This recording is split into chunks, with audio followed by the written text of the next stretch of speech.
Hi all, തേങ്ങ ചേർക്കാത്ത അടിപൊളി തക്കാളി ചട്നി ഉണ്ടാക്കാം.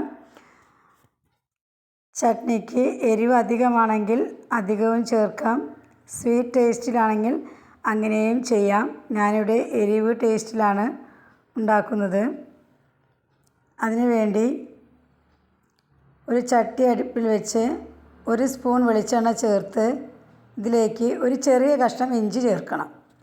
ഇഞ്ചി ചേർത്ത് 2 ചെറിയ പച്ചമുളക് ചെറുതായി കീറി അതിലേക്ക് ചേർത്ത് 2 അല്ലി വെളുത്തുള്ളി, അധികമൊന്നും ചേർക്കണ്ട, 2 അല്ലി വെളുത്തുള്ളി ചേർക്കാം. പിന്നീട് ഇതിലേക്ക് ഒരു ചെറിയ സവാള അരിഞ്ഞത് ചേർത്തൊന്ന് വഴറ്റണം. സവാളയുടെ പച്ചമണം മാറുന്നത് വരെ ഒന്ന് വഴറ്റി എടുക്കണം. ഈ ചട്നി ദോശയുടെ കൂടെയും ഇഡ്ഡലിയുടെ കൂടെയും ടേസ്റ്റാണ്. ഇനി സവാള വഴണ്ട് വരുമ്പോൾ ഇതിലേക്ക് ഞാനിവിടെ 2 വലിയ തക്കാളിയാണ് എടുത്തിരിക്കുന്നത്. ചെറുതായി അരിഞ്ഞ് ഇതിലേക്ക് ചേർത്ത് ഒന്ന് ഇളക്കി വഴറ്റാം. തക്കാളി വഴണ്ട് വരുമ്പോൾ ഇതിലേക്ക് മസാല ചേർക്കാം. മസാലയായി ഇനി മുളക് പൊടി മാത്രമേ ചേർക്കുന്നുള്ളൂ. എരിവ് അധികം, ആദ്യം പറഞ്ഞതുപോലെ അധികം ആവശ്യമുണ്ടെങ്കിൽ അധികം മുളക് പൊടി ചേർക്കാം.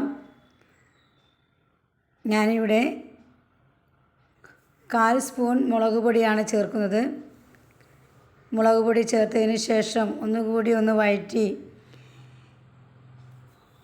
തക്കാളിയും സവാളയും ഒന്ന് വഴറ്റി ഇതിലേക്ക് ആവശ്യത്തിന് ഉപ്പും ചേർക്കാം. എന്നിട്ട് ഇതൊന്ന് മിക്സിയിൽ അരച്ചെടുക്കണം.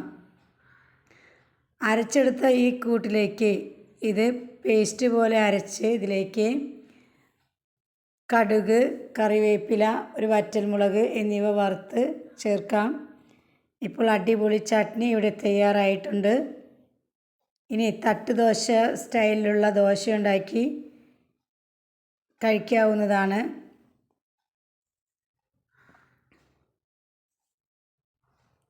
ഉണ്ടാക്കി നോക്കി ഇഷ്ടപ്പെട്ടാൽ നിങ്ങളുടെ അഭിപ്രായങ്ങൾ കമൻറ്റ് ബോക്സിൽ അറിയിക്കൂ. സബ്സ്ക്രൈബ് ചെയ്യുക.